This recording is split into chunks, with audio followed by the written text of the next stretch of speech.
Hello guys, welcome to Auric Academy. As in previous lecture, we have studied about Fourier integral, Fourier sine integral and Fourier cosine integral. So today we are going to start with some transformations. That is complex Fourier transformation, Fourier sine transformation as well as Fourier cosine transformation. और हाँ एक बात और कि अब आपका exam objective हो गया है तो हम थोड़ा सा ऑब्जेक्टिव पेपर कैसे सॉल्व किया जाएगा वो पढ़ेंगे क्योंकि बहुत लेंदी क्वेश्चंस अब आपके नहीं आएंगे। जो भी आपके क्वेश्चंस आने हैं वो शॉर्ट क्वेश्चंस आएंगे जिससे कि आप कम टाइम में उसको टैकल कर सकें। ठीक है, तो कुछ टैक्टिक्स की भी बात करेंगे, कैसे आपको करना है, छोटे छोटे से क्वेश्चंस करेंगे। ठीक है, जिनको आप फटाफट सॉल्व कर सकते हैं।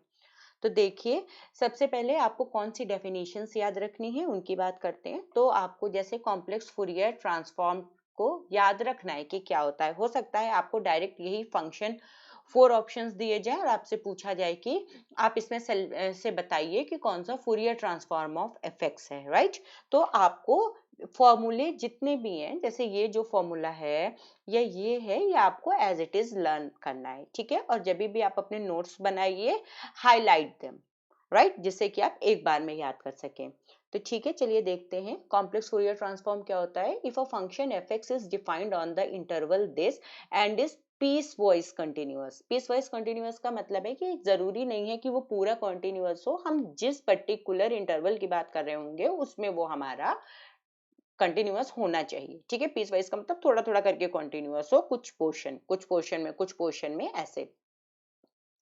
इन अ फाइनाइट पार्शियल इंटरवल, वही जो मैं आपको बता रही थी, and absolutely integrable in minus infinity to infinity, और माइनस इंफिनिटी टू इंफिनिटी में एब्सोल्युटली इंटीग्रेबल हो। एक्चुअली क्योंकि आपका शॉर्ट ऑब्जेक्टिव हो गया है पेपर, तो इसलिए हम इन सारे टर्म्स पे बहुत डिस्क्राइबली बात नहीं कर रहे हैं। नहीं तो मैं ये आपको बताती कि ये कैसे इसकी प्रूविंग की जाती है, वहां पर एक एक टर्म का मतलब क्या है। ठीक है, अभी आप ये जान लीजिए कि कुछ कंडीशंस हैं। एक तो डिफाइन होना चाहिए माइनस इंफिनिटी टू इंफिनिटी में, दूसरा पीस वाइज कंटिन्यूअस होना चाहिए, और तीसरा एब्सोल्युटली इंटीग्रेबल होना चाहिए। ठीक है, तब हम लिख सकते हैं F P is equals to F of F x is equals to minus infinite to infinite F X into E raise to power I P X D x.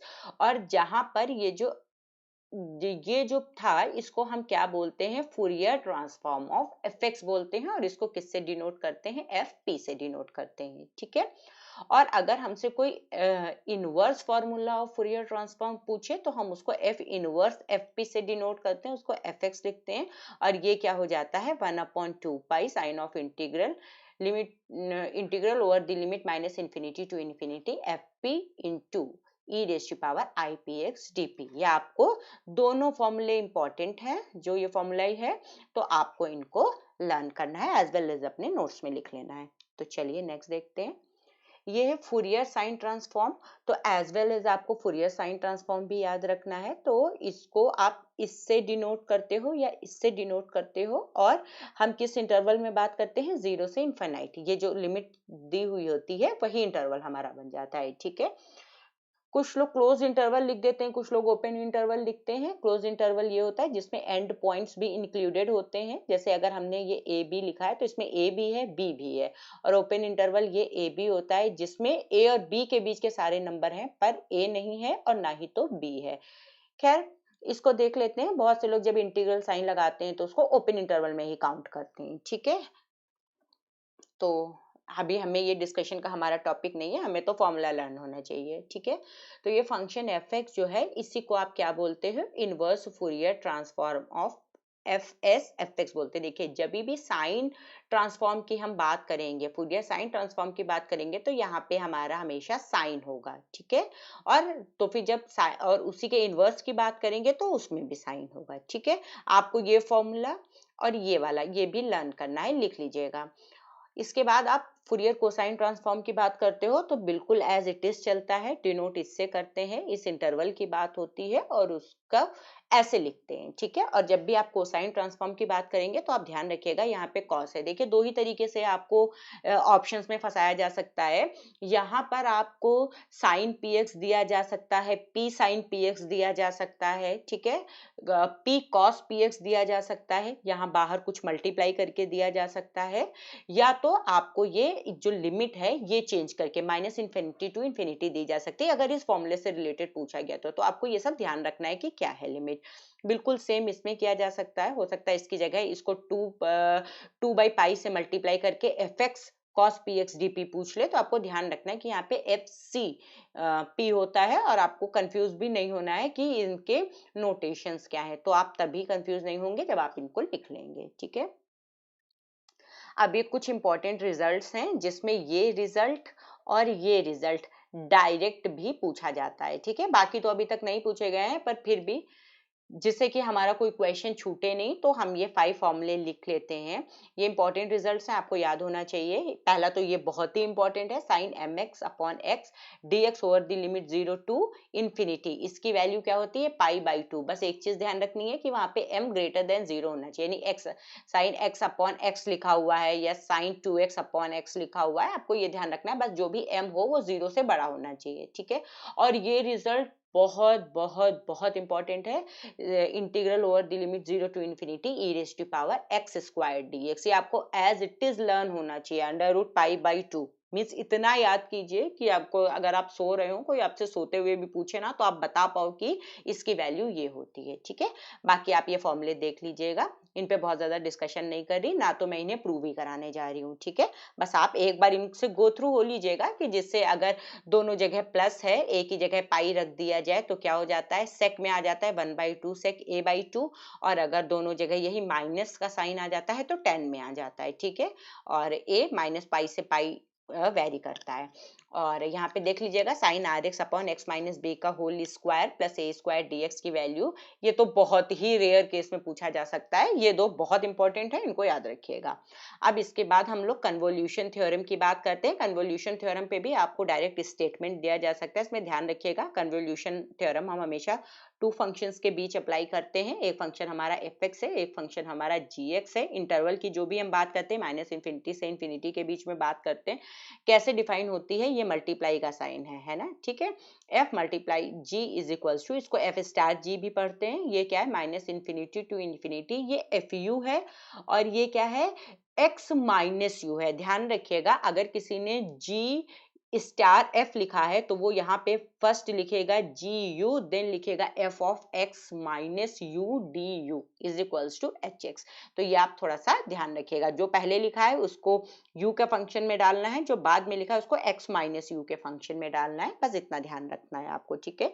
ये भी इंपॉर्टेंट है। अब थ्योरम्स के प्रूविंग्स नहीं इंपॉर्टेंट है, theorem कैसे apply की जाएगी ये इंपॉर्टेंट है, एज वेल एज थ्योरम का स्टेटमेंट इंपॉर्टेंट है, तो आपको स्टेटमेंट याद रखने हैं। चलिए नेक्स्ट देखते हैं, कुछ प्रॉपर्टीज हैं, प्रॉपर्टीज ऑफ फूरियर ट्रांसफॉर्म्स है। पहली लीनियर प्रॉपर्टी है, ये कहती है कि अगर f1p और f2p कोई दो फूरियर ट्रांसफॉर्म्स हैं तो उनको हम कैसे लिखते हैं, जो f1p है इसको इसका फूरियर ट्रांसफॉर्म f1x है, और जो f2p है इसका ये फूरियर ट्रांसफॉर्म है, सॉरी ये f1p है ये फूरियर ट्रांसफॉर्म है f1x का, और f2p है ये फूरियर ट्रांसफॉर्म है f2x का। तो आप इनको कैसे लिखेंगे, अगर लीनियरिटी प्रॉपर्टी आप लगाना चाह रहे हैं तो f ऑफ इसमें एक कांस्टेंट c1 से इसको कांस्टेंट c2 से, f1 को c1 कांस्टेंट से f2 को c2 कांस्टेंट से अगर मल्टीप्लाई कर दें तो ये c1 बाहर आ जाता है, और f of f1x is equals to आपका क्या बन जाएगा f1p, वही लिखा है आपने। ऐसे f ऑफ f2x क्या लिखा जा सकता है f2p, तो यही लिखा है जहाँ c1 c2 कोई कांस्टेंट है। चेंज ऑफ स्केल ये इंपॉर्टेंट है, ये अभी हम क्वेश्चन में यूज भी करेंगे, इसी को हम सिमिलरिटी थ्योरम भी बोलते हैं। ये क्या कहती है कि अगर आपको एफ पी कोई आपका कॉम्प्लेक्स फूरियर ट्रांसफॉर्म है एफ एक्स का, तो अगर कोई हमको ए एक्स का निकालना होगा तो हम क्या करेंगे, जहां जहां पे p आएगा उसको हम p बाई a से रिप्लेस कर देंगे जाके उसमें, और एक बाहर 1/a से मल्टीप्लाई कर देंगे। लेकिन ध्यान रखने वाली बात यह है कि वहां पे a should not equal to 0 होना चाहिए। इसी का रिमार्क देख लेते हैं कि अगर साइन में और कोसाइन ट्रांसफॉर्म है उसके, तो अगर यहाँ पे ये साइन ट्रांसफॉर्म की बात कर रहा है तो यहाँ पे F S of p by a हो जाएगा, बिल्कुल सेम लगती है। और अगर कोसाइन की बात करेगा तो यहाँ पे F small F of c हो जाएगा, ये ध्यान रखिएगा, ठीक है। साइन में s हो जाएगा, कोसाइन में c हो जाएगा, क्योंकि जो फूरियर ट्रांसफॉर्म होता है तो उसमें वो साइन और कोसाइन ट्रांसफॉर्म में वो उसमें साइन ट्रांसफॉर्म भी लिखते हैं, कोसाइन ट्रांसफॉर्म भी लिखते हैं, तो ये उनके लिए भी अप्लाई होती है, ठीक है। ऐसे ही शिफ्टिंग प्रॉपर्टी देखिए, अगर एफ पी कोई कॉम्प्लेक्स फूरियर ट्रांसफॉर्म है एफ एक्स का, हमको वो पता है, तो हम क्या कर सकते हैं उसमें शिफ्टिंग थ्योरम भी लगा सकते हैं। एक्स माइनस ए का अगर हमसे पूछा जाए तो हम डायरेक्ट क्या करेंगे, जहाँ पे एफ पी लिखा उसको एज इट इज लिखेंगे और बाहर e raise to power i a p से मल्टीप्लाई कर देंगे। ये मॉड्यूलेशन थ्योरम है। मॉड्यूलेशन थ्योरम क्या कहती है कि F x of cos a x, जहाँ पर एफ एक्स क्या है, एफ पी क्या है, कॉम्प्लेक्स फूरियर ट्रांसफॉर्म है एफ एक्स का, तो इसको हम कैसे लिखते हैं 1/2 करके, एक बार p ऐड करते हैं एक बार p सब्ट्रैक्ट करते हैं, मींस कहीं ना कहीं देखें तो एवरेज टाइप में करते हैं, ठीक है। या मिड पॉइंट देख लीजिए, एक अगर यहाँ पे f of p plus a है, अगर इधर f of p minus a है, तो इनके बीच का पॉइंट क्या हो जाएगा एफ पी ना, कुछ इसी टाइप से अपॉन 2 कर देते हैं। ऐसे ही साइन में ध्यान रखिएगा कि अगर कॉस लिखा है तो बीच में प्लस रहेगा और साइन में जाएगा, ठीक है। यहाँ पे क्योंकि यहाँ पे साइन लगा इसलिए साइन में जाएगा, कॉस लिखा है इस वजह से प्लस में जाएगा। और अगर यहाँ पे साइन लिखा हो चाहे कॉस लिखा हो, अगर यहाँ पे साइन लिखा है तो बीच में माइनस का ही साइन आएगा, और पहले माइनस किस में रहेगा फिर किस में रहेगा, थोड़ा सा ध्यान रखिएगा। जब साइन होता है यहाँ पे एफ एस होता है तो पहले सी वाला आता है, ये एस है तो इसको बाद में रखिएगा, वो सॉरी एस है तो सी में आएगा, ठीक है। यहाँ पे सी यहाँ पे भी सी, और ये पी माइनस ए प्लस माइनस पी प्लस ए होता है, पहले माइनस वाला लेंगे फिर माइनस का साइन लगा के प्लस वाला लेंगे। ऐसे ही जब साइन होगा, यहाँ पे सी है, साइन है तो माइनस आ गया, सी है तो अब हमको अंदर एस में लिखना है और पहले प्लस लेंगे, सी में पहले प्लस लेंगे फिर माइनस लेंगे। तो लर्न करने के तरीके हैं कुछ जो मुझे लगते हैं कि आप को ऐसे लर्न करोगे आप तो आपको इजीली याद हो जाएगा, वो मैंने आपको बता दिया। अगर स्पीड ज्यादा लग रही हो तो थोड़ा सा आपके पास तो ये है सुविधा कि आप थोड़ा सा धीमे धीमे करके उसको देख लें, स्पीड कम करके देख लीजिएगा या दोबारा से रिपीट कर लीजिएगा, क्योंकि ये फॉर्मूले हैं इसलिए मैं लर्न आप ही को करने हैं, मैं आपको सिर्फ तरीके बता सकती हूँ कि आपको कैसे लर्न करने हैं। तो चलिए, हाँ यहाँ से समझाऊंगी कि आप कैसे करेंगे। तो देखिए, ये छोटे छोटे से सारे क्वेश्चंस मैंने कलेक्ट किए हैं, तो इनको देखिए, ये इंपॉर्टेंट है, आ भी सकते हैं। तो फूरियर ट्रांसफॉर्म आपको निकालने हैं इन सारे फंक्शंस के। तो पहला आपको एफ एक्स कैसे डिफाइन है, e raise to power I omega x, जब x a से b के बीच में लाई करता है एंड 0 अदरवाइज, ठीक है। तो इसको आप ऐसे भी पढ़ सकते हैं, here f x is equals to E raise to power I omega x when x lies between a to b and 0 otherwise. So क्या निकालना है, फूरियर ट्रांसफॉर्म निकालना है। ये आपको फॉर्मूला लर्न होना चाहिए फूरियर ट्रांसफॉर्म का, आपने फूरियर ट्रांसफॉर्म का फॉर्मूला लिख दिया। अब एफ एक्स देखिए, देखिए क्या कह रहा है, जब भी आप a से b के बीच में रखेंगे इंटीग्रल की लिमिट, तो आपने a से b के बीच में रखे तो आपको क्या लिखना है, वहां पे एफ एक्स कैसे आएगा, e raise to power I omega x करके आएगा, लिख लिया आपने, इसको एज इट इज लिख लिया, ठीक है, dx लिख लिया। अब आपको ये पता है कि अगर कोई दो नंबर्स मल्टीप्लाई में सेम है, उनकी कुछ पावर है, मान लीजिए ये है x और ये है y, तो सेम नंबर की अगर पावर होती है तो उसको हम ऐड करके लिख लेते हैं, ऐसे करके लिख लेते हैं। तो यही हमने किया है, यहाँ पे e की पावर, इसको कैसे लिख सकते थे, e की पावर आई ओमेगा एक्स प्लस आई पी एक्स। अब इसमें देख लीजिए कॉमन क्या था, आई एक्स कॉमन था, आप आई एक्स लिख लीजिए, क्या बचा ओमेगा प्लस पी, ठीक है। ये W नहीं ओमेगा है, तो आपने I लिख लिया और यहाँ पे ओमेगा प्लस P लिख लिया, X लिख लिया, ठीक है।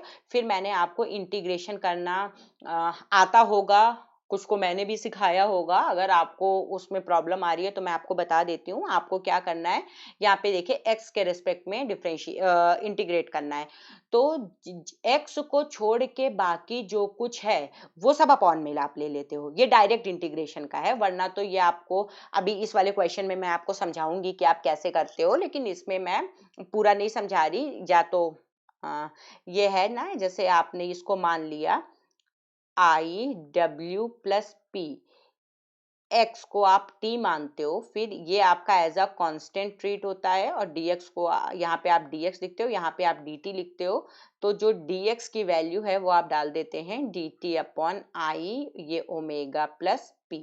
ठीक है, तो जब आप इसको कन्वर्ट करते तो आप ये लिखते a टू b, और a टू b नहीं लिखते वरना फिर हमको x की भी लिमिट डालनी पड़ेगी, तो हम a टू b नहीं लिखते हैं, डायरेक्ट इंटीग्रेट करने के बाद हम लिमिट डाल लेंगे a टू b।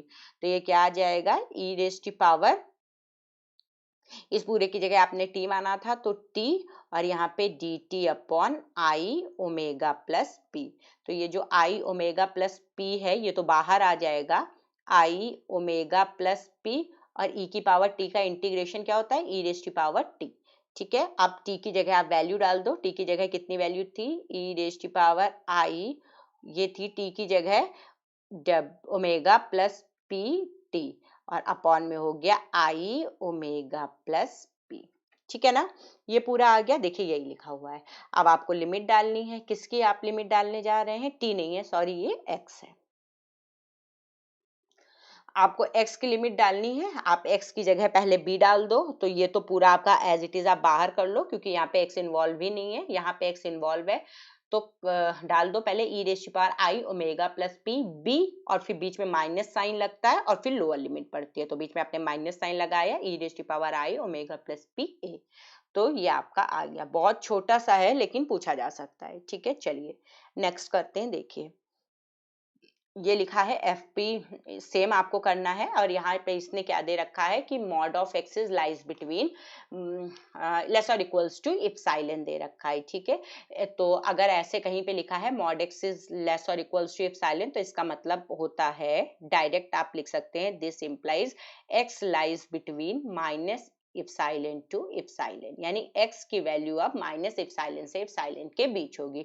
इसीलिए देखिए इसने जब लिमिट डाली, बाकी कहीं डिफाइन नहीं है तो हमने लिखा नहीं है, जो लिमिट इसने दी है बस हम वही लिमिट लगा रहे हैं। तो साइन ऑफ इंटीग्रेशन बनाइए, लिमिट लगा लीजिए, और एफ एक्स की वैल्यू आप क्या डालेंगे, इसके बीच में इस इंटरवल में क्या हो जाएगी, इसकी वैल्यू 1/2 इप्सिलॉन, आपने डाल लिया 1/2 इप्सिलॉन, और E raise to power I P X as it is लिख लिया, dx लिख लिया। ये 1/2, ये भी ये इप्सिलॉन ही है, 1/2 इप्सिलॉन, और ये क्या बचा, E raise to power minus epsilon to epsilon E raise to power I P X D X. देखिए मैं दोनों तरीके से बताती हूँ, ये दो तरीके से किया जा सकता है, पहले ये एक तरीका बता लूँ फिर दूसरा तरीका बताऊंगी। ठीक है, तो अगर हम इसी तरीके से करना चाहते तो ये देखिए दूसरे कलर से लिख देती हूँ जिससे आप कंफ्यूज नहीं हो, या चलिए नेक्स्ट स्लाइड पे चलते हैं, मैं आपको डायरेक्ट इंटीग्रेशन ही बता देती हूँ। ठीक है, E raise to power I P X D X का ये है E raise to power I P X D X. तो सॉरी ये यहाँ पे नहीं है, डी एक्स तो मल्टीप्लाई में है ना हमारा, मतलब इसके रिस्पेक्ट में हमको एक्स के रिस्पेक्ट में इंटीग्रेट करना है, ऐसे लिखा है। ये यहाँ पे आ गया आपका डी एक्स। तो देखिए आप क्या करेंगे, इसके लिए आप क्या करते हैं कि आई पी एक्स इसको आप टी मानते हैं, तो यहाँ से आपका क्या आ जाएगा, i p d x is equals to d t आ जाएगा। ठीक है, और या आप यहाँ से अगर dx की वैल्यू डालना चाहें तो क्या हो जाएगा, dt अपॉन आई पी हो जाएगा, डाल लीजिए, तो ये हो जाएगा e रेज़ टू पावर, अब आई पी एक्स की जगह t लिख रहे हैं, t में कन्वर्ट कर रहे हैं, ये हो गया dt अपॉन आई पी। तो यहाँ पे देख लीजिए ये हो गया आई, इसको अपॉन में है तो अपॉन में डालेंगे। ठीक है, ये 1 अपॉन आप लिखना चाह रहे हो, तो 1/आई पी कांस्टेंट था, कांस्टेंट कर लिया, E raise to power T का क्या होता है, E raise to power T, और इसके बाद टी की आप वैल्यू डाल दो 1/आई पी, और टी की वैल्यू क्या हो गई, E raise to power I P X. ठीक है, और एक्स की जो भी लिमिट बता रहा हूँ फिर आप लिमिट डाल दीजिए, माइनस इप्सिलॉन टू इप्सिलॉन बता रहा था, और इसके बाद देखिए इसको आपको एक ये फॉर्मूला याद होगा, E raise to power I theta होता है कॉस थीटा प्लस आई साइन थीटा। ठीक है, ये फॉर्मूला आप यूज करेंगे। तो अब यहाँ से क्या हो जाएगा, अगर आपको आंसर मिलाना है, क्या पता ऑप्शन उसी टाइप में दिए हो, तब की मैं बात बता रही हूँ, तो ये हो जाएगा आपका कॉस पी एक्स प्लस आई साइन पी एक्स। अब आप लिमिट की बात करिए, तो ये वैल्यू आ गई, one upon I P cos P X plus I sine P X. तो चलिए इस पे देखते हैं, ये आ गई, देखिए यही इन्होंने ये सीधे ही यहाँ पे ये कर दिया। अब देखो जो आपको लिमिट क्या डालनी थी, ये हम पूरा सॉल्व करके ले आए हैं, ठीक है। आपको लिमिट डालनी थी माइनस इप्सिलॉन टू इप्सिलॉन, ठीक है, और बाहर था वो आपका 1/2, ठीक है। इसमें देख लीजिए ये 1/2 इप्सिलॉन बाहर था, तो आपने 1/2 इप्सिलॉन लिख दिया। यहाँ पे भी आपका आई पी भी बाहर हो गया, यहाँ पे वैल्यू डालिए, देखिए ये क्या हो गया कॉस पी इप्सिलॉन, क्योंकि ये आपको एक्स की लिमिट दे रखी है, फिर प्लस आई साइन पी इप्सिलॉन, ठीक है। फिर बीच में आप माइनस साइन लगाते हैं, फिर ये वाली लिमिट डालते हैं, तो डाल दीजिए कॉस, ब्रैकेट में लिख लीजिए माइनस पी इप्सिलॉन हो गया, क्योंकि ये माइनस का पड़ेगा, प्लस, और ये माइनस था तो यहाँ पे ये माइनस का पड़ा हुआ है, ठीक है, प्लस आई साइन, और ये हो गया माइनस पी इप्सिलॉन, एक्स की जगह आप डाल रहे हैं, ठीक है। तो ये क्या हो गया आपका 1/2 इप्सिलॉन आई पी। यहाँ पे देखिए ये भी मैंने आपको बता रखा है, cos of minus theta is equals to cos theta, और sine of minus theta is equals to minus sine theta, ठीक है। वैल्यू डाल दीजिए, तो ये हो गया कॉस पी इप्सिलॉन प्लस आई साइन पी इप्सिलॉन। यहाँ से ये क्या बन जाएगा आपका कॉस पी इप्सिलॉन, क्योंकि cos of minus theta is equals to cos theta, और ये क्या बन जाएगा माइनस साइन पी इप्सिलॉन, ठीक है। और ये तो यहाँ से लिख लेते हैं, ये लिख गया कॉस पी इप्सिलॉन, और ये हो गया, ये माइनस आई के साथ मल्टीप्लाई होगा तो माइनस का आई दे देगा साइन पी इप्सिलॉन, ठीक है ना। इसके बाद आप देखिए कि ये क्या हो जाएगा आपका, जब आप ये इसको ओपन करेंगे इस माइनस साइन के साथ, तो देखिए ये कॉस पी इप्सिलॉन और ये माइनस का कॉस पी इप्सिलॉन कैंसिल हो जाएगा, और ये आई साइन पी इप्सिलॉन, और ये माइनस के चलते ये प्लस हो जाएगा, तो 2 टाइम्स बच जाएगा। तो ये आप क्या लिख सकते हैं 1/2 इप्सिलॉन आई पी, ऊपर क्या आ गया आपका 2i साइन पी इप्सिलॉन, ठीक है ना। 2 से 2 कैंसिल हो गया, इप्सिलॉन से इप्सिलॉन कैंसिल हो गया, ये क्या आ गया sine P epsilon upon epsilon P, या पी इप्सिलॉन, ठीक है। अब देखते हैं आंसर क्या आ रहा था, देखिए यही आ रहा था ना। तो ये तरीका था करने का जैसे इसमें कराया गया है, ठीक है। या आप अगर e की पावर आई पी एक्स से भी करते तो भी आपका आ जाता। इस क्वेश्चन में जो सोल्यूशन दिया गया है उसमें क्या किया गया है, पहले यहीं पे ही ओपन कर लिया गया है। ये मैंने जो आपको बताया है ये क्या है, आप e की पावर टी में करके ओपन कर सकते थे, या आप यहीं पे वैल्यू डाल सकते थे, ठीक है। तो ये अगर आप चाहते तो यहीं पे वैल्यू डाल देते, तो ये आ जाता 1/i p e raise to power I P epsilon minus E raise to power minus I P epsilon, ये भी आपका आंसर आ सकता था। लेकिन क्योंकि अगर ऑप्शंस पे होगा, यहाँ से अगर आप वैल्यू डालते कि फिर आपको वैल्यू डालनी पड़ती ना, x is equals to minus epsilon से इप्सिलॉन, तो ये आपकी वैल्यू ये भी आ सकती थी 1/i p, और यहाँ से आ जाती E raise to power I P epsilon minus E raise to power minus I P epsilon, है ना, जब आप माइनस में डालते ये भी आंसर आ जाता। लेकिन ये आप जब आपका सब्जेक्टिव आता तब आप कर सकते थे, अब अगर आपको आंसर सेम ही लाना है तो आपको यहाँ तक सॉल्व करना ही पड़ेगा, ठीक है। तो आप ये भी कर सकते थे। इसके बाद देखिए देखिए इसके बाद मैं आपको बताने जा रही हूँ कि ये प्रॉपर्टी कैसे लग गई, ठीक है। तो यहाँ पे देखो, अगर ये हमारा हम a मान लेते और ये माइनस ए हो जाता, ये ए हो जाता, अगर हम इप्सिलॉन को a मान लेते, अब हम ये प्रॉपर्टी लगाने की कोशिश कर रहे हैं। तो देखिए पहले हमको देखना है इवन फंक्शन है या नहीं है। तो इवन फंक्शन आप कैसे देखते हो, जैसे ये cos px लिखा है, fx इज इक्वल्स टू आपका दे रखा है cos px, ठीक है। अब आपको क्या करना है, f ऑफ माइनस एक्स निकालना है, रखिए x की जगह माइनस एक्स, तो cos ऑफ p और यहाँ पे माइनस एक्स हो गया, ठीक है। इसको आप लिख सकते थे cos of minus P X, and cos of minus theta is equals to cos theta cos px, ठीक है। तो आपने देखा ये आपका कैसा हो गया, इवन फंक्शन हो गया। अगर आप x की जगह माइनस एक्स रखते हैं और कोई चेंज नहीं होता है तो ये फंक्शन आपका कैसा हो जाता है, इवन फंक्शन हो जाता है, ठीक है। इवन फंक्शन है तो 2 टाइम्स आप बाहर 2 लिखते हैं और लिमिट लगाते हैं 0 to a, ये जो माइनस माइनस ए से ए होती है ये 0 टू ए में कन्वर्ट हो जाती है। तो देखिए आपने कर लिया 2 time 0 to A cos px, ठीक है। अब इस पे देखते हैं कि ये साइन का क्यों नहीं आया। तो देखो आप, अगर ये जो आपका fx है ये है मान लीजिए साइन px, आई को छोड़ देते हैं हम x में, क्योंकि हमको चेंज करना है तो हम x में देख रहे हैं। अब आपको क्या करना था, f ऑफ माइनस एक्स डालना था, तो आपने डाला साइन, इसको आप माइनस पी एक्स लिख सकते हैं, एक्स की जगह आपने माइनस एक्स डाला, sine of minus theta is equals to minus sine theta. और तो जो हम एफ एक्स लेके चले थे, अगर हमने एक्स की जगह माइनस एक्स डाला है, उसमें माइनस बाहर आ जा रहा है, तो इसको आप क्या लिख सकते थे, माइनस ऑफ एफ एक्स। अगर ऐसा हो जा रहा है तो ये फंक्शन कैसा है, ऑड फंक्शन है, और ऑड फंक्शन होने पे वैल्यू क्या हो जाती है, जीरो हो जाती है। तो इसीलिए इसकी वैल्यू सीधे जीरो कर दी गई है। क्यों? क्योंकि ये है ऑड फंक्शन। समझ में आई होगी बात। तो इसलिए ये क्या लिख लिया गया है, 1/2 epsilon 2 times 0 to epsilon cos px। अब हमको cos px का तो सीधे सीधे आता है sin px अपॉन p, इसलिए ये सीधे कर लिया गया है और लिमिट डाल दी गई है 0 टू p। तो लिमिट भी एक डालने से बच जाएंगे, क्यों? क्योंकि sin 0 इज इक्वल्स टू 0 होता है, तो ये सीधे सीधे आ गया 1 एप्सिलॉन sin p एप्सिलॉन, ठीक है, माइनस साइन 0 तो उसकी वैल्यू 0। अगर आप चाहो तो यहाँ पे भी लिख सकते थे माइनस साइन 0, फिर आप अगले में जाके लिखते हैं कि दिस इज इक्वल्स टू 0, तो ये आपका आ जाता sine p epsilon upon p epsilon. तो होप आपको समझ में आया होगा, और आपको ये जो प्रॉपर्टी है इसका भी यूज समझ में आया होगा कि कितनी यूज है। देखिए कितनी इजीली सॉल्व हो गया, जबकि यहाँ पे देखिए हमने कितने स्टेप्स में कर रखा है ना। तो चलिए नेक्स्ट करते हैं।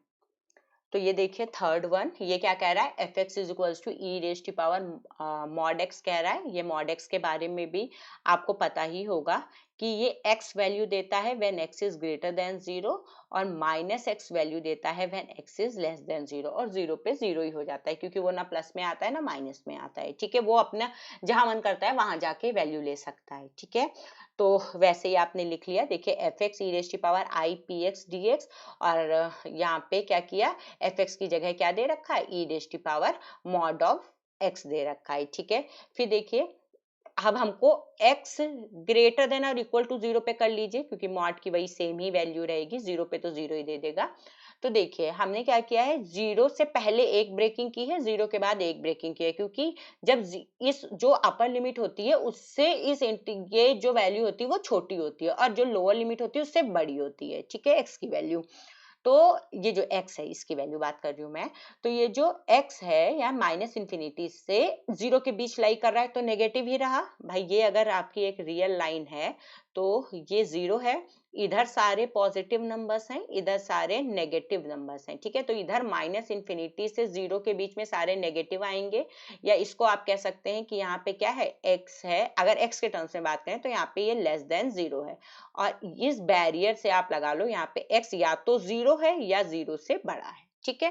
तो माइनस इंफिनिटी से 0, और ये वाली लाइन किधर चली जाएगी, प्लस इंफिनिटी की तरफ, ठीक है। ये माइनस इंफिनिटी की तरफ थी, तो एक हो गया माइनस इंफिनिटी से 0 ब्रेकिंग, एक हो गई 0 से इंफिनिटी। देखिए आपने यही कर रखा है।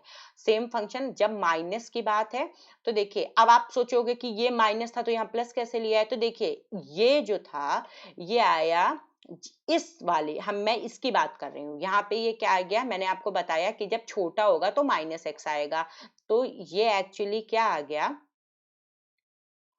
कि ये आया तो माइनस एक्स ही, ठीक है, लेकिन ये बाहर भी माइनस लिखा था ना, तो इसने माइनस माइनस मिलके इसने क्या कर दिया, प्लस। किसकी बात कर रही हूँ, जब एक्स आपका लाइक कर रहा है माइनस इंफिनिटी से 0 के बीच में, तब की बात कर रही हूँ। और देखिए जब एक्स आपका 0 से इंफिनिटी के बीच में लाइक कर रहा है, तब देखिए तो ये क्या हो गया, ये वैल्यू तो प्लस की एक्स की ही रही, तो ये तो एक्स आ गया, लेकिन ये बाहर एक माइनस साइन लगा था ना, तो माइनस, तो ये क्या हो गया, माइनस एक्स। और ये किसकी वैल्यू आप देख रहे हैं, माइनस मॉड ऑफ एक्स की आप वैल्यू देख रहे हैं, ठीक है। इस चीज का ध्यान रखिएगा, नहीं तो कंफ्यूज हो जाएंगे। अब तो आपको मैंने बता रखा है, ये दोनों सेम ई की पावर ही लगी थी ना, सेम नंबर की पावर थी, तो ऐड हो गया। तो इसको आप एक स्टेप यहाँ चाहो तो और लिख सकते थे, ये माइनस इंफिनिटी टू 0 तो इसको आप लिख सकते थे ई की पावर 1 प्लस आई पी, और एक्स बाहर ले लीजिए, और dx, और फिर आप लिख सकते थे plus 0 to infinity e raised to power, यहाँ पे क्या हो जाएगा देखिए, अगर आप माइनस कॉमन ले लेते तो 1 माइनस आई पी और ये x हो जाता है dx।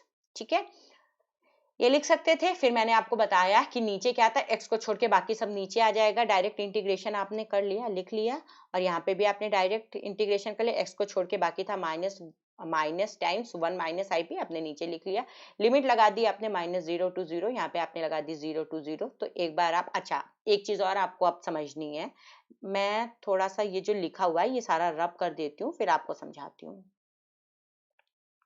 ठीक है, चलिए देखिए, अगर e की पावर 0 है तो इसका मतलब 1 है। ठीक, अगर e की पावर -0 है तो इसका मतलब है 1 अपॉन e की पावर 0, और ये 1 अपॉन 1 इज इक्वल्स टू 1 है। किसी की भी पावर 0 1 होती है। ठीक है, आपको ये ध्यान रखना है, e की पावर x अगर लिखा है तो इसका मतलब e की पावर x है।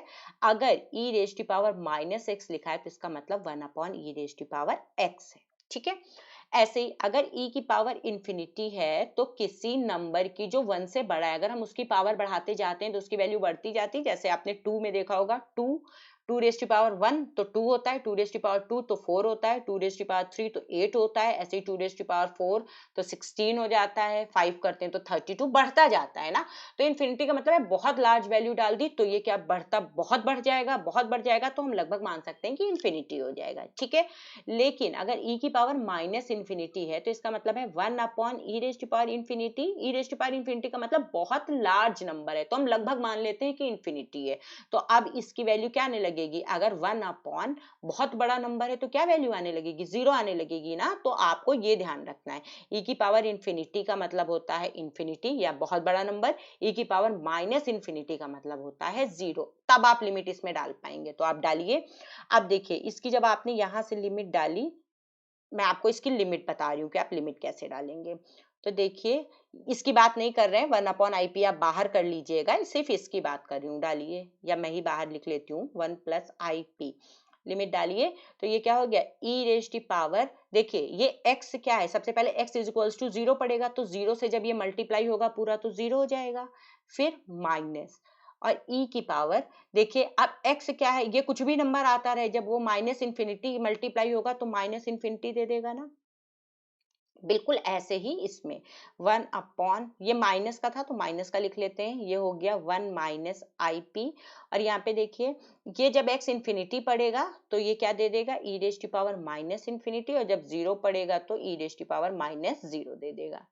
ठीक है, अब इसको देख लेते हैं, ये हो गया 1 अपॉन 1 प्लस आई पी। यहाँ पे देखिए, e की पावर इन्फिनिटी का मतलब 1, वो 0 का मतलब 1, माइनस e की पावर माइनस इन्फिनिटी की मैंने आपको वैल्यू बताई 0, और minus 1 upon 1 minus I P, और ये क्या हो गया 0 माइनस, ये हो गया 1। ठीक है ना, ये भी मैंने आपको बताया 1। तो ये क्या हो गया 1 अपॉन 1 प्लस आई पी, और ये हो गया, ये माइनस माइनस प्लस हो गया, plus 1 upon 1 minus I P.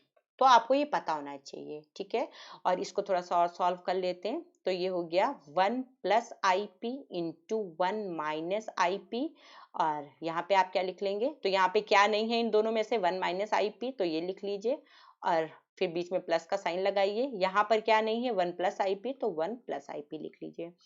इस प्लस वाले से ये माइनस वाला चला गया, तो ये क्या आ गया, 2 टाइम्स 1 प्लस आई पी, और ये आ गया 1 माइनस आई पी। और ये क्या लिखा है, a plus B, A minus B, तो ये आ गया 2 upon A square minus B square, यानी 1 का स्क्वायर माइनस ये आई पी का स्क्वायर, और ये क्या हो गया 2 अपॉन 1 का स्क्वायर 1 माइनस ये आई स्क्वायर पी स्क्वायर। और आई स्क्वायर की आपको वैल्यू पता होगी, आई स्क्वायर इज इक्वल्स टू -1 होता है। तो अगर हम माइनस आई स्क्वायर निकाल दें तो माइनस, ये क्या हो जाएगा, माइनस ऑफ -1, तो यानी +1 हो जाएगा। तो वही यहाँ पे वैल्यू डाल दी है, तो ये 2 upon I plus P square. अब आपको ये समझ में आएगा कि कैसे आया। ठीक है, तो ये सारे प्रोसेस हैं, और ये आपको ध्यान रखना। इसके बाद मैं इधर आ गई हूँ, फिर ये पूरा नीचे तक। ठीक है। और ये यहाँ पे समझा दिया कि आई स्क्वायर इज इक्वल्स टू -1 होता है, तो minus of I square plus 1 हो जाएगा। ध्यान रखना है आपको, ये स्टेप बाय स्टेप ही आप कर पाओगे। और अगर आपको याद हो सकता है तो बहुत अच्छी बात है कि F x is equals to E raise to power minus mod of X है। तो अगर कोई हमसे इसका फूरियर ट्रांसफॉर्म पूछेगा तो हम कॉम्प्लेक्स फूरियर ट्रांसफॉर्म तो हम डायरेक्ट ही बता देंगे 2/1 प्लस पी स्क्वायर। बाकी आपकी मर्जी, जैसे आपको लर्न करना है आप लर्न कर लो, ठीक है। बहरहाल मैंने इसकी टेक्निक भी बता दी कि ये सॉल्व कैसे होता है। वैसे आपके पास इतना टाइम होगा नहीं कि आप ये इतना पूरा सॉल्व कर पाए, या अगर आपको नंबर ऑफ क्वेश्चंस कम आते होंगे तो फिर तो टाइम ही टाइम है ना। लर्न कर लीजिएगा, अल्टीमेटली कहने का मतलब ये है, ठीक है। तो ये हो गया, अब मैं ये रब करती हूँ सारा।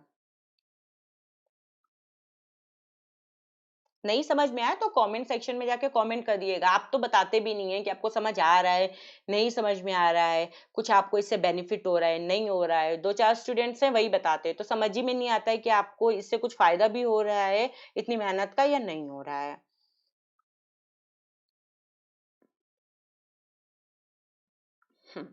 चलिए इसकी बात करते हैं। अब f x is equals to, अगर e raise to power minus a x दे रखा है, या ये कह लीजिए या इसको कह लीजिए e raise to power a into minus mod x दे रखा है। ये क्यों लिखा अभी पता चलेगा।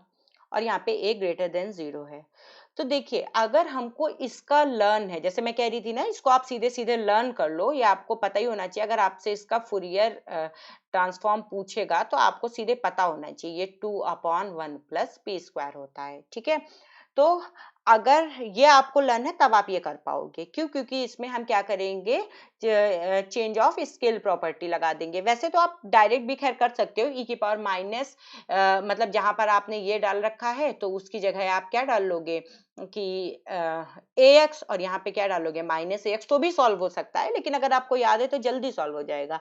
शिफ्ट जो चेंज ऑफ स्केल प्रॉपर्टी है वो ये कहती है कि अगर आपको कोई फंक्शन एफ एक्स दे रखा है और आपको उसका फूरियर ट्रांसफॉर्म याद है कि क्या है, मतलब अब आपको ये पता है क्या है, तो आप क्या कर सकते हैं, अगर किसी नंबर से मल्टीप्लाई किया गया है या डिवाइड किया गया है तो आप उसकी डायरेक्ट वैल्यू निकाल सकते हैं। कैसे? आपको क्या करना है, अगर ये ए एक्स नंबर, यहाँ पे भी ए दिया है तो बड़ी अच्छी बात है, सीधे सीधे हो गया, वरना ए की जगह मान लीजिए 2 दे रखा होता, -2x है ना। तो अगर तो आपको क्या कहते हैं, 1/2 एफ ऑफ p/2 कर लेते हैं, ठीक है। बस नॉन जीरो होना चाहिए, इतना आपको ध्यान रखना है। तो देखिए यहाँ पे हमको पता है F of E raise to power minus mod X का फूरियर ट्रांसफॉर्म ये है, तो हमने ये लिख लिया। अब हमको क्या करना है, जो ये आपका एफ पी था ये हमारा क्या है, एफ पी है, ठीक है। हमको इसमें वैल्यू डाल देनी, तो ये 1/a कर दिया, 1/a लिख लिया, और 2 ऐसे ही दिया था, 1 प्लस p की जगह क्या है, क्या करना है, p बाई ए करना है, तो p बाई ए कर दिया। अगर यही हमसे F x is equals to, अगर इसने हमको दिया होता ई रेज टू पावर मान लीजिए -3 मॉड एक्स इसने दिया होता, कह दी ए, तो अब तो यहाँ पे ग्रेटर देन 0 आ ही गया क्योंकि 3 है। अगर ये दिया होता तो हम क्या लिख, अगर हमको इसका निकालना होता फूरियर ट्रांसफॉर्म, तो हम एफ पी निकालते इसका, और वो क्या हो जाता 1/a, ए का मतलब 3, और f ऑफ p बाई 3।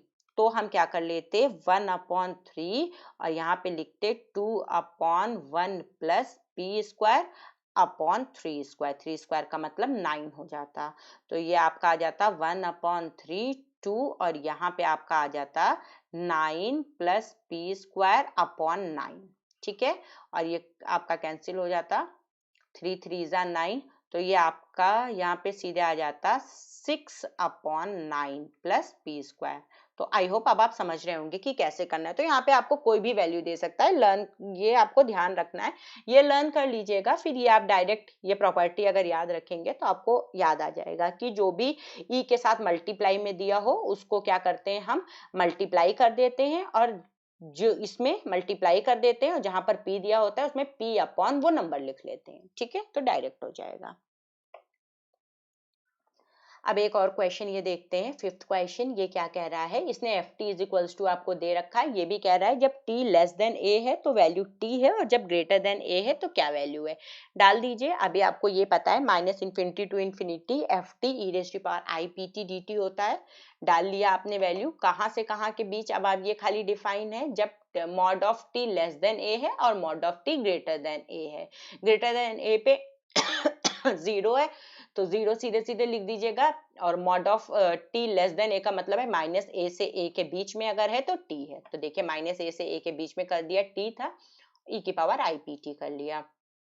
अब आईपीटी मैंने आपको ये पूरा खोलना तो बताया ही है कि आईपीटी अगर दिया है तो आप कैसे ये ओपन करोगे। आपने ये ओपन कर लिया, ई की power I theta is equals to होता है कॉस थीटा प्लस आई साइन थीटा। इसमें आपने थीटा की जगह पीटी रख दिया, ये हो गया। तो अब देखिए कैसे चेंज कर लिया, यहाँ बात करते हैं। देखिए ये अब यहाँ पे हमको f T is equals to इसने दे रखा है टी कॉस पी टी, ठीक है। हम क्या करेंगे, एफ ऑफ माइनस टी रखेंगे। रखिए minus t cos of minus p t, cos of minus theta is equals to cos theta. ये सब आपको लर्न होना चाहिए actually. Cos of minus theta is equals to cos theta, तो कर लीजिए। तो ये क्या हो गया, minus t cos p t. देखिए इसको आप क्या लिख सकते हैं, अगर इसके टर्म्स में देखें तो ये माइनस, और इसकी जगह आप डाल सकते हो एफ टी। तो एफ ऑफ माइनस टी आप लेके चले, और ये क्या आ गया आपका, माइनस ऑफ एफ टी आ गया। यानी ये फंक्शन आपका कैसा हो गया, ऑड फंक्शन हो गया। ऑड फंक्शन होते ही ये वाला पूरा का पूरा क्या हो जाएगा, जीरो हो जाएगा यहाँ से। और अब जरा साइन वाले को चेक करते हैं। तो ये जब t इसके साथ मल्टीप्लाई होगा तो ये हो जाएगा t साइन पी टी। तो यहाँ पे एफ टी अब आपका क्या है, t साइन पी टी।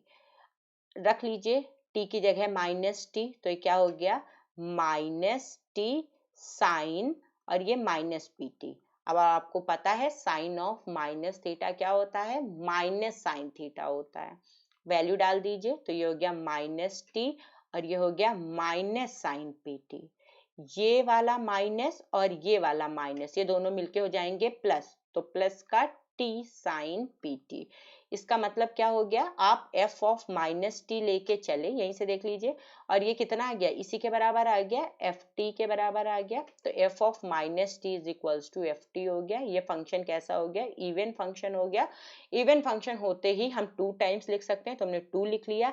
ये आई कांस्टेंट था, बाहर कर लिया, 0 टू ए लिमिट लगा ली, लिमिट चेंज हो जाती है इसमें, देखिए 0 टू ए में, और टी साइन पी टी लिख लिया। अब हमको इजी हो गया, हमको टी साइन पी टी का करना है इंटीग्रेशन।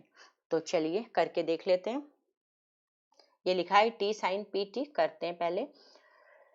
तो अभी हमको लिमिट से मतलब नहीं है, पहले हम केवल ये देख लेते हैं टी साइन पी टी, फिर इसमें वैल्यू निकाल लेंगे, ठीक है। तो क्या होता है, ये फर्स्ट फंक्शन इसको मान लेते हैं, इसको सेकंड फंक्शन। ये आपको पता होगा जब भी ट्रिग्नोमेट्रिक फंक्शन साइन कॉस कुछ दिया होता है तो हम क्या करते हैं, उसको हमेशा सेकंड फंक्शन मानते हैं। और जो ये एल्जेब्राइक होता है, मतलब टी की पावर में कुछ है या एक्स की पावर में कुछ है, तो उसको हम फर्स्ट फंक्शन मान लेते हैं। मान लीजिए, तो ये क्या हो जाता है, first function into integration of second function, ठीक है, माइनस, फिर ये क्या होता है, sine of integration, differentiation of first function into integration of second function,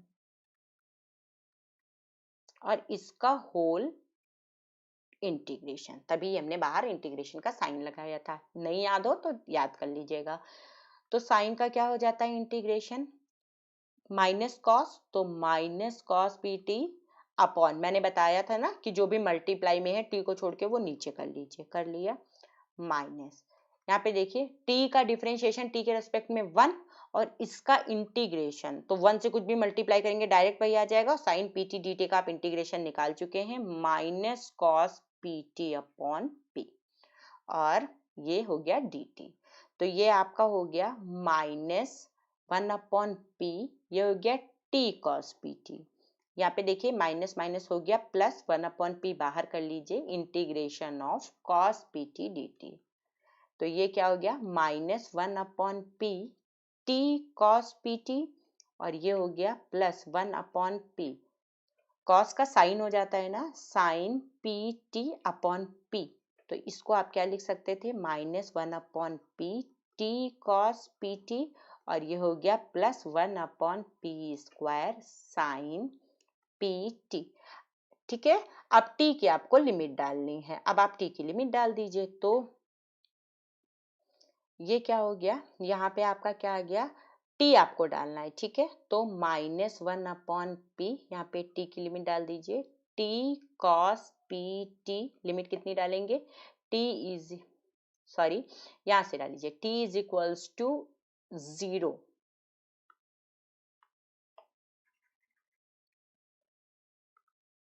हाँ, तो ये कर लीजिए, t is equals to 0 to a, और फिर प्लस का 1/p² बाहर लिख लीजिए क्योंकि इसमें t है नहीं, साइन पी टी, और वैल्यू t की कितनी डालनी है आपको, 0 to a। तो अब दूसरे कलर से बता देती हूँ आपको, वैल्यू डालिए, तो माइनस का 1/p, यहाँ पे देखिए पहले t की जगह a डालेंगे, तो a cos p a, फिर माइनस, देखिए जैसे ही 0 डालेंगे, t मल्टीप्लाई में 0 है तो पूरे को 0 ही कर देगा। ठीक है, प्लस 1/p², यहाँ पे देखिए साइन पी ए और माइनस साइन, बीच में माइनस लगेगा ना क्योंकि लोअर लिमिट डाल रहे, माइनस साइन पी इंटू 0 का मतलब 0, और साइन 0 की वैल्यू कितनी होती है, 0। तो ये कितना आ गया, -1/p A cos P A, और यहाँ से कितना आ गया, +1/p² साइन पी ए। ये वैल्यू आ गई आपकी। ठीक है, अगर हम यहाँ से p² कॉमन लेना चाहें तो इसमें तो p है नहीं, तो अब हमको यहाँ पे क्या करना पड़ेगा, p से मल्टीप्लाई और डिवाइड करना पड़ेगा, तो कर लेते हैं, p इंटू p कर लिया तो ये अब ये p² हो गया, तो 1/p² कॉमन हो गया, ये कितना आ गया, -pa cos pa, और ये कितना आ गया, प्लस का साइन pa। ठीक है ना, ये माइनस का था, है ना, इसको ऐसे लिख लिया, या अगर आप इसी को चाहो तो आप ऐसे लिख सकते थे, 1/p², पहले प्लस वाला टर्म लिख लेते हैं, तो साइन पीए को एपी भी लिख सकते हो आप, माइनस, और यहाँ पे भी एपी लिख सकते थे, कॉस ऑफ एपी, है ना। तो देखते हैं क्या यही आ रहा है, तो ये देखिए यही आ रहा है। ठीक है, 2i आपका बाहर आ गया था, i मैंने नहीं लिखा था, 2 टाइम्स तो हो ही गया था, तो बता ही दिया था, तो आप इससे मल्टीप्लाई करा दीजिए, देखिए बिल्कुल बाकी एज इट इज, यही आपका आंसर हो गया। तो देखिए पढ़ना तो आप ही को है, नोट्स आप ही को बनाने हैं, विदाउट नोट्स आप नहीं कर पाएंगे। ठीक है, तो नोट्स बना लीजिए, और क्योंकि अब थोड़ा सा चेंज हो गया है, तो आप क्या करिए, अपना पूरा उसी के अकॉर्डिंगली कैसे आपको पढ़ना है आप देख लीजिए, जो शॉर्ट क्वेश्चंस हैं उन पे आप बहुत ध्यान दीजिए क्योंकि वही आएंगे। ठीक है, और अगर कोई लॉन्ग क्वेश्चन है लाइक प्रॉपर्टीज कोई है तो उनके आप डायरेक्ट आंसर याद कर लीजिए कि ये ऐसे ऐसे सॉल्व होगा, टेक्निक पता होनी चाहिए कि अगर कहीं भूल जाए तो आप कैसे करेंगे, बट आपको उसका थोड़ा सा लर्निंग पे भी फोकस कीजिए कि आपको डायरेक्ट उसका आंसर पता चले कि ये है। बाकी जो जो ट्रिक्स रहेंगी वो मैं आपको बताती चलूंगी जिससे कि आपको इजी हो जाए। So hoping you like this video, share it with your friends and subscribe the channel. और अगर कुछ भी रह जाता है तो go to comment section, comment there. I will try to solve all your problems. Okay, thank you.